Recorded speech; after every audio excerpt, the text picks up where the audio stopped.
All right, back with another update. I know it's like a new record to do it not like months later. Finally getting around to replacing the brake rotors. Actually, still been running the stock rotors. I know there's always a lot of talk in the car community about big brake kits. They look great. I would love to do a big brake kit, but not budget friendly. And the fact is, not really needed. So I am going to EBC Yellows. Unfortunately, very limited options for the Mazda 6 in terms of high performance brake pads. So doing the combo of the slotted EBC rotors with the EBC Yellows. I have been running the Z23 from PowerStop, which I'm really happy with. But I pulled off the outer pad and it didn't look so bad. Pulled off the inner pad and it was almost down to bare metal. So it's definitely time. It's about 40,000 miles, 4 years. A bunch of racing events, 2 years with the supercharger on there. So it had been under a lot of abuse, never faded, never had a problem with it, but definitely time. The other thing coming, I'm not sure if I'm gonna get it tonight, is I've got a new bypass valve. This is actually made for a Bonneville, I believe. The community, a bunch of guys have been experimenting. So it fits directly where the existing bypass valve goes. That's this metal guy right here. So we already figured out that having a shorter hose on the bypass valve tends to make a pretty significant difference. I'll actually have to cap one side. When I get around to installing it, I'll make a little video, try to talk about it. I know there's been some posts in the Facebook group. Should give a little faster response time. Basically, the bypass valve saves fuel, right? That's why I still get great mileage on the freeway. But as soon as I hit the gas, I want that puppy to close and give me boost. So this should give me boost a little faster, so that transient response is even quicker. So cheap upgrade. So crossing my fingers that that works out well. And then while I've got the wheel off, I thought it'd be a good time. Adjust this down. Talk a little bit about suspension stuff. Those that are eagle-eyed may notice that this hole has got nothing on it. So I've mentioned this in text in some of the descriptions of my videos. I run no front sway bar. It's still there. I zip tied it to try and make it not bounce around. It's really annoying to remove, and at some point I might want to hook it up. So I didn't want to cut it to remove it. So right now it's still there.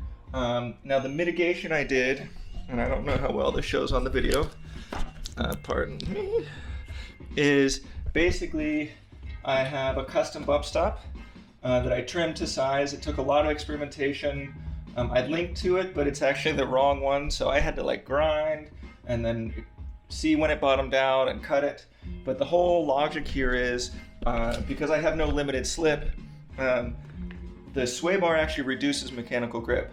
So I don't want to run a sway bar because I want as much grip as I can get, but I still need to limit total travel, because if I have too much travel, then I'm going to have other problems and lose grip for different reasons.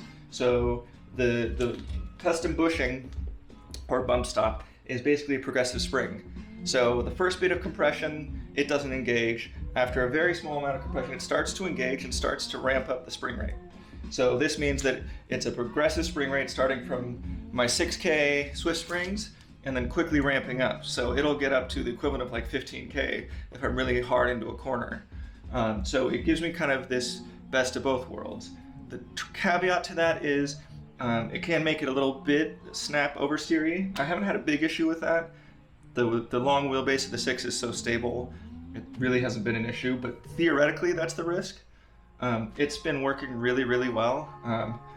The mid-corner grip benefit is far and away worth it, and I really haven't had any issues with stability.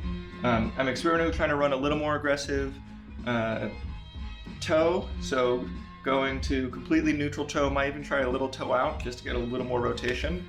The other thing to point out is the camber plates, and again, this probably doesn't show great in the video, but I've rotated my camber plate back and maxed it out to give me as much of that caster as possible.